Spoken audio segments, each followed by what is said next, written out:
Un paquebot de luxe. Des morts inexpliquées. Un virus qui a semé la panique mondiale. Pendant quelques heures, une question a glacé tout le monde, est-ce le début d'une nouvelle pandémie? Titre interne du script, l'épidémie en mer qui a réveillé la peur du monde. Loin des côtes, loin des grands hôpitaux, et loin des réponses immédiates, quelque chose a commencé à mal tourner à bord du MV Ondius. Au début, cela semblait flou. Quelques malaises. Puis de la fièvre. Puis cette tension silencieuse qui naît quand les passagers comprennent qu'ils sont peut-être enfermés avec un danger invisible. Très vite, l'affaire a dépassé le navire. Un bateau de croisière. Des malades. Plusieurs pays mobilisés. Et aussitôt, la comparaison que tout le monde redoutait est revenue, le Covid. Pourtant, cette histoire n'est pas celle du début d'une nouvelle pandémie mondiale. C'est celle d'un foyer inquiétant dans un espace fermé, et de la manière dont la peur peut aller plus vite que les faits. Le navire était parti d'Amérique du Sud pour une expédition censée être exceptionnelle. Pour de nombreux passagers, c'était un voyage unique. Un décor spectaculaire. Une aventure rare. Puis, sans prévenir, cette promesse s'est transformée en angoisse flottante. Des symptômes alarmants sont apparus à bord. Fièvre. Troubles gastro-intestinaux.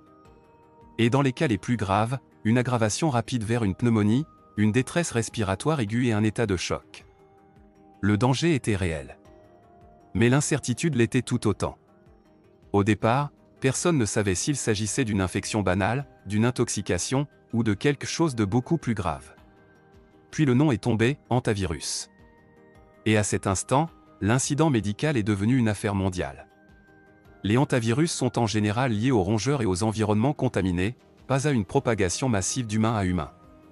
Mais une souche particulière, le virus Hand, est connue pour une transmission interhumaine limitée, surtout lors de contacts étroits et prolongés. C'est là que la controverse a explosé. Si ce virus ne se transmet pas facilement entre humains, comment expliquer un cluster sur un bateau de croisière? Était-ce un événement rarissime, ou le premier signal d'une menace plus vaste? Les réseaux sociaux ont rempli le vide avant même que la science n'ait terminé son travail. Et ce fossé entre la peur et les preuves est devenu le vrai cœur de l'histoire. L'OMS a rapidement affirmé qu'il ne s'agissait pas d'un autre Covid. Les autorités ont insisté sur un point capital, le risque global pour le public restait faible, et ce virus ne se propage pas comme un coronavirus. Cette nuance a tout changé. On parlait d'un foyer grave mais contenu, pas d'un embrasement mondial. Pourtant, à bord, cette distinction n'apportait pas de réconfort immédiat. Elle n'effaçait ni la peur, ni l'isolement. Des évacuations médicales ont été organisées. Des cas suspects ont été isolés. Le traçage des contacts a été lancé. Et plusieurs pays ont participé à la réponse sanitaire. L'image était puissante.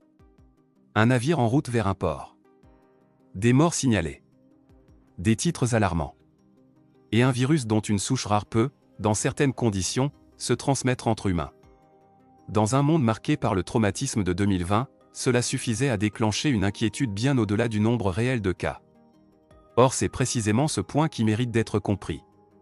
D'après l'OMS, il s'agissait d'un cluster limité lié au voyage, pas d'une transmission mondiale incontrôlée. Un foyer dangereux dans un environnement fermé n'est pas la même chose qu'un agent pathogène capable de se répandre efficacement à l'échelle planétaire. Les experts rappellent que la transmission du virus entre humains exige en général un contact proche et prolongé. Nous ne sommes donc pas face au type de diffusion rapide observé avec des virus aériens pandémiques. Nous sommes face à une enquête rare, délicate, et extrêmement surveillée, dans un lieu où la promiscuité augmente naturellement la tension. C'est aussi pour cela qu'un navire de croisière frappe autant l'imagination. C'est un monde fermé. Élégant en surface. Fragile dans sa structure sanitaire dès qu'un incident surgit. En mer, tout semble plus dramatique, parce que la distance, l'attente et l'isolement amplifient tout. Au fil des jours, le message officiel est resté cohérent. Vigilance, oui. Panique mondiale, non. L'OMS a même indiqué qu'aucune restriction de voyage ou de commerce n'était recommandée sur la base des informations disponibles.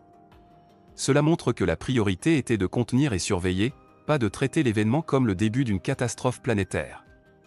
Au fond, cette histoire parle aussi de notre mémoire collective. Depuis le Covid, le monde lit chaque nouveau foyer inhabituel comme une possible répétition du pire. Mais pour l'instant, L'évaluation officielle reste claire, cette flambée liée au MV Ondius est sérieuse, tragique. Pour les personnes touchées, mais elle ne prouve pas qu'une nouvelle pandémie mondiale a commencé. Et la vraie question est peut-être celle-ci, avons-nous appris à réagir avec lucidité face à une crise sanitaire émergente, ou sommes-nous condamnés à confondre chaque alerte avec l'annonce de l'apocalypse ?